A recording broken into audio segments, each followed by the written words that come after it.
झंडे उतार रहा है, वहां से हरे झंडे अब भगवा लहरा रहा है। आप बताइए, ब्राह्मण भारतीय समाज में शीर्ष पे रहे ना, ज्ञान देते रहे हैं, ऋषि मुनि रहे हैं। आजादी के बाद 40 साल तक ब्राह्मणों की सत्ता रही, दलित मुसलमानों ने वोट दिया, ब्राह्मणों को ही वोट दिया ना। मजा आता। चलिए, हमको लगता है बाद में पुलिस को सजा मिल जाएगी। सर, मिश्रा जी के हीरो एजेंसी को भी जला दिया गया वहाँ। शुक्ला जी, मैंने क्या कहा? अब मैं पुलिस ऑफिसर तो हूँ नहीं, इंटेलिजेंस का आदमी तो हूँ नहीं, मैं वहाँ का निवासी तो हूँ नहीं।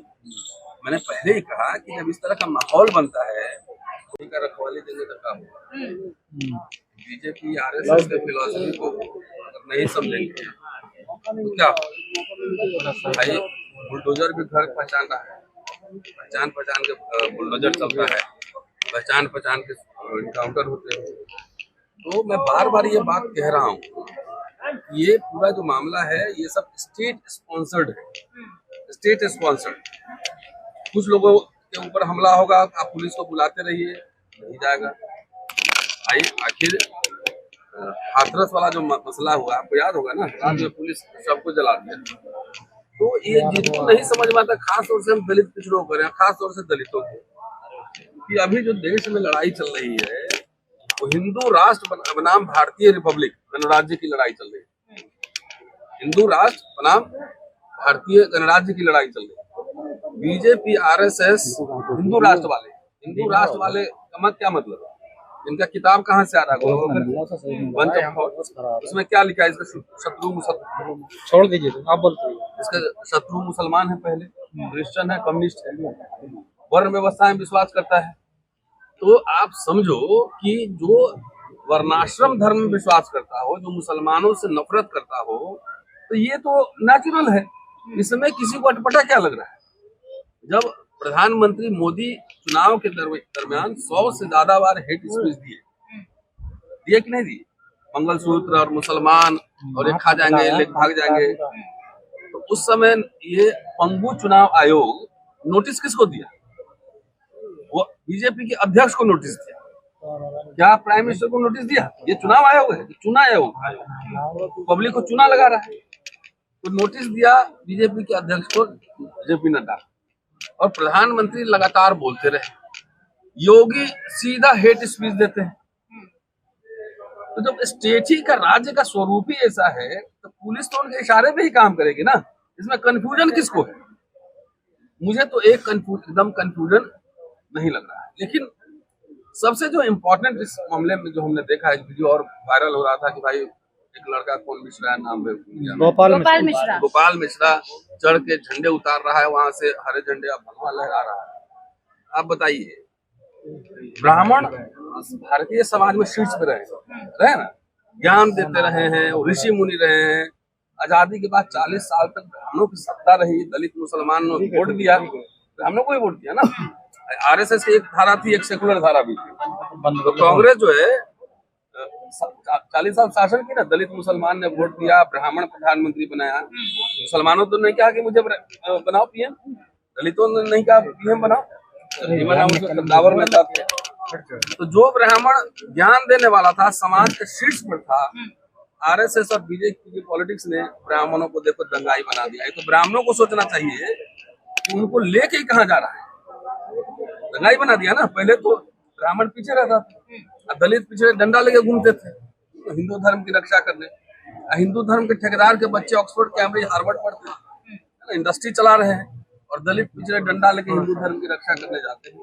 लेकिन आरएसएस अब इस लेवल पे विकास करा दिया है ब्राह्मणों का कि जो ज्ञान देने वाला था वो समुदाय अब जाके मुसलमान के घर पर चढ़ के झंडे उतार रहा है, और जो रिजल्ट है सामने, तो दंगाई बना दिया इसको।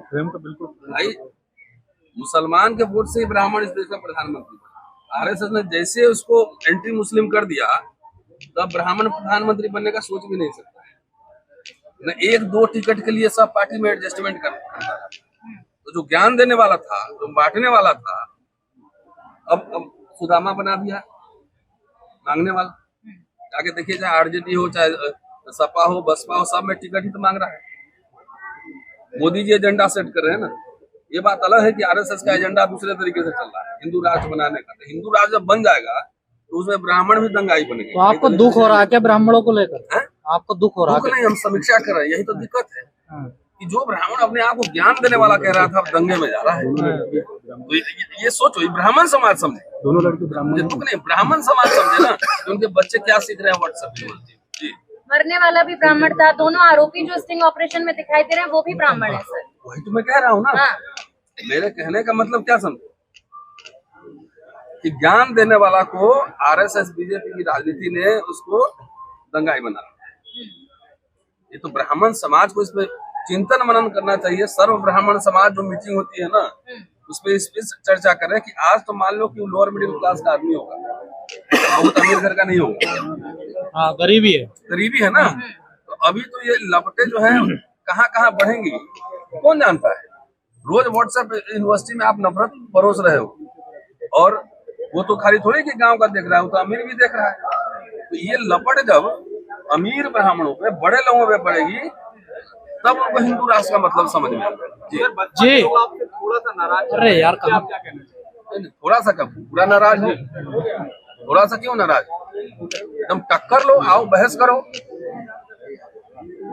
बहस करो, पढ़े लिखेगा तब ना। तर्क कहाँ से आता है? किताबों से आता है, किताब पढ़ेगा तब ना। चमचा युग, खासतौर पे चमचा युग आपने हाँ तो पढ़ा है, कोई पढ़ा है? बसपाई पढ़े लिखे नहीं है क्या? नहीं है, कहाँ है? जाके देखो, अगर वो जो कमेंट सब करते हैं यूट्यूब पे, अगर वो बसपाई और बामसेपियन है तो उनको चिंतन मनन करना चाहिए कि गालीबाजों की फौज कहाँ से आई, किसके पॉलिटिक्स का प्रोडक्ट है। अरे हम लोग डिबेट करते हैं ना, हम एक एक घंटा 2-2 घंटा अगर बोलते भी हैं तो कभी मेरे मुंह से अपशब्द आपने सुना है? तो ये दलित राजनीति को जो आरएसएस ब्राह्मण के साथ कर रहा है ना, ये दलित पार्टी और संगठन जो है दलितों के साथ भी वही कर रहा है। लेकिन उसको अनपढ़, कुपढ़, जाहिल, गवार बना रहा है, उसमें पढ़े लिखे लोग भी शामिल। लेकिन सर कहा जा रहा है कि एक रहोगे, नेक रहोगे, बटोगे तो कटोगे, उसी का रिजल्ट क्या बहराइच है क्या ये? देखिए हाँ, रिजल्ट है ना, बटोगे कटोगे तो हो रहा है खेल।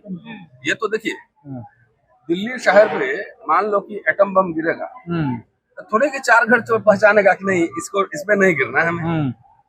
वो तो मस्जिद भी टूटेंगे, मंदिर भी टूटेंगे, सबके किले फतह होंगे। तो उसी तरह इस मैं तो इतिहास थोड़ा बहुत पढ़ता हूँ, पढ़ाता हूँ।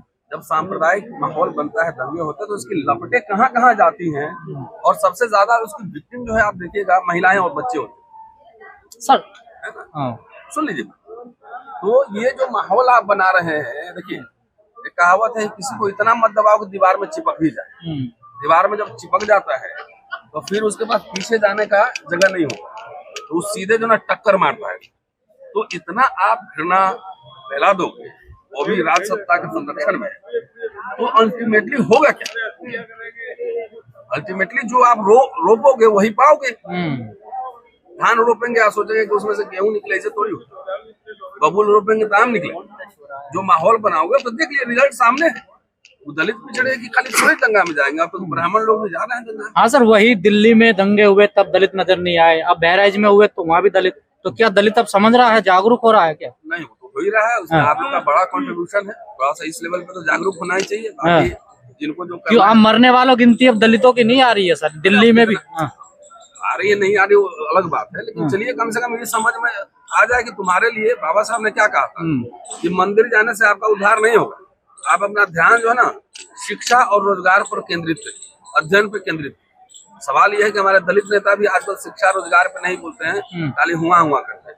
सर शोभा यात्रा तो आप लोग भी निकालते हैं 14 अप्रैल को, लेकिन हिंदुओं की पे क्यों हमले होते हैं, पत्थरबाजी होती है? शोभा यात्रा निकालते हैं भाई, ऐसा है ये तो जांच का विषय है ना। आखिर पत्थर चलाने में कई बार आप देखते हैं कि हिंदू हो मुसलमान बन के वीडियो बनाता रहता है। नहीं, अलीगढ़ का था ना, हिंदू था और मुसलमान बन के हेट स्पीच मुसलमानों के बारे में दे रहा है, हिंदू बन के। तो ये तो जांच का विषय है ना। हिंदू मुसलमान बन के मुसलमानों के खिलाफ बोल रहा है, पता लगा बाद में हिंदू है। तो कौन कहाँ पत्थर फेंकवा रहा है भाई, पुलिस प्रशासन क्या करे? जब हम लोग यहाँ पहुंचना तो अब यहाँ आईबी का आदमी होगा, सीआईडी सब होगा, सब होगा। एक जंतर मंतर पे धरना करते हैं तो 50 फोन करता है, कितने लोग आएंगे, क्या है प्रोग्राम। और आप इतनी बड़ी जुलूस जा रही है, पुलिस मतलब सामने आ गया ना, प्रोटेक्शन दे रही है। 2 घंटे का टाइम हो जाता। चलिए, हमको लगता है बाद में पुलिस को सजा मिल जाएगी। सर मिश्रा जी के हीरो एजेंसी को भी जला दिया गया वहाँ। शुक्ला जी, मैंने क्या कहा? अब मैं पुलिस ऑफिसर तो हूँ नहीं, इंटेलिजेंस का आदमी तो हूँ नहीं, मैं वहाँ का निवासी तो हूँ नहीं। मैंने पहले ही कहा कि जब इस तरह का माहौल बनता है तो ओवरऑल नुकसान सबका होता है। ये अगर आप समझ रहे हैं कि खाली मुस्लिम का नुकसान होगा, तो ये हिंदू समाज, ये ब्राह्मण भी या दलित भी ये समझ ले कि आप मुगालते में हैं, दंगे होते हैं तो सबके घर जलते हैं। जी, मीडिया को चौथा स्तंभ कहा जाता है, कौन सा लेकिन मेन स्ट्रीम मीडिया जो है, जो मेन स्ट्रीम मीडिया है सर, वो 2 दिन तक ये तो बताती है कि राम गोपाल की पोस्टमार्टम रिपोर्ट में ये खुलासे हुए हैं कि नाखून नोच लिए गए, आंखों में कील चुप हो गई, जो कि झूठ था। खुद प्रशासन ने इस बात की पुष्टि की, डॉक्टर ने की, लेकिन जब स्टिंग ऑपरेशन होता है तो उस पर कोई डिबेट नहीं होती है, कोई भी बड़ी न्यूज उस पर नहीं चलाई जाती है। इशू पे बात मत करो। कौन किसने कहा है फोर्थ पिलर? सरकार ने सर्टिफिकेट दिया है, आम जनता ने सर। नहीं 1 मिनट, सरकार ने सर्टिफिकेट दिया है। अपने मुंह या मिट्टू कि हम फोर्थ पिलर है, फोर्थ पिलर।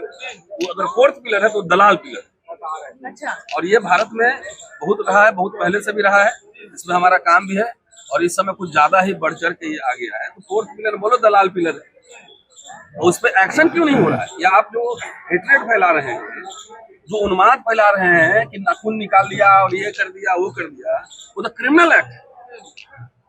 तो पुलिस और सरकार उस पर एक्शन क्यों नहीं ले रही? क्यों? क्योंकि सरकारी प्रोटेक्शन है, पैसा मिलता है, हुआ करने के लिए पैसा मिलता है।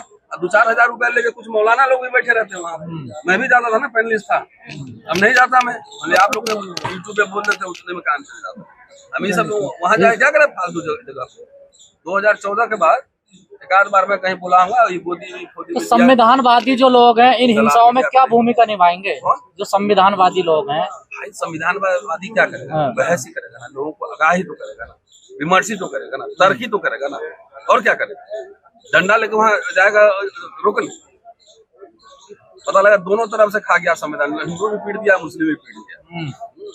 तो संविधानवादी बुद्धिवादी लोग तो बातचीत ही करेंगे ना, तर्क ही देंगे ना, समझाएंगे ही ना, और आप लोग के माध्यम से घर पहुंचाएंगे कि भैया शिक्षा रोजगार पर ध्यान दो, नहीं तो ये सब चक्कर में रहोगे तो जो आरक्षण तो खत्म हो रहा है, मुसलमान को थोड़ी मिल रहा है। आरक्षण खत्म हो रहा है, आधा तो खत्म ही हो गया। अब बाकी जो है ना, संघ की शाखा से आ रहा है, उसी का अपॉइंटमेंट हो रहा है। ये दंगा पंगा में पड़ जाएगा, दुकान खोलो, रोजगार करो, बिजनेस करो, कुछ करो, बच्चों को पढ़ाओ, नहीं तो कुछ दिन बाद अगर यही हाल रहा तो मुसलमान तो नवाब कुछ थे रहेंगे, दलित कौन नवाब था, कौन जमींदार था, कौन जागीरदार थी? तो सीधा कोट टाई उतरेगा और सीधा खेत में जाओ, सुबह से शाम तक हल चलाओ। अब मैडम जो है प्याज और रोटी लेके जाएंगी, सब हल चलाओगे, फावड़ा चलाओगे, सब चर्बी उर्बी गल जाएगा, है ना, तबियत ठीक हो जाएगा, ब्लड शुगर प्रेशर सब ठीक हो जाएगा। एकदम नेचर के पास RSS बीजेपी, प्याज के साथ नमक भी। हाँ, नेचर के पास RSS बीजेपी भेज देगा। ये दलित लोग का, तुम लोग का यही अड्डा ठीक है। गांव में रहो, बिना छत के रहो, गांव में खटिया बिछाओ, आराम से बिरहा गाओ। शुक्रिया।